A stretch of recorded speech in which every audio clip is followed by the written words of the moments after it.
இறையேசுவில் பிரியமானவர்களே, நம்மில் நிறைய பேர் வெள்ளிக்கிழமைகளில் நோன்பு இருப்போம். நோன்பு என்பது வெறும் வயிற்றை பட்டினி போடுவதல்ல, மாறாக இயேசுவோடு நாம் கொண்டுள்ள உறவின் வெளிப்பாடு.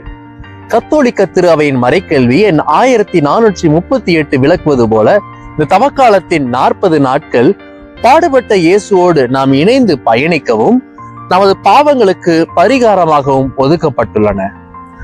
மணமகன் பிரியும் போது அவர்கள் நோன்பு இருப்பார்கள் என்று இயேசு கூறும்போது அவரின் பாடுகளையும் இறப்பையும் குறித்தே கூறுகின்றார். கத்தோலிக்க திரு அவையில் வெள்ளிக்கிழமைகளில் நோன்பு இருப்பதை வலியுறுத்துவதன் நோக்கமாவது இயேசுவின் பாடுகளோடு நாம் இணைந்து பயணிக்கவும் நம்முடைய சிற்றின்ப நாட்டங்களை அடக்கவும் ஆகும். ஆகவே உடலின் நோன்பை உள்ளத்து தூய்மையாக மாற்ற வாழ பயணிப்போம்.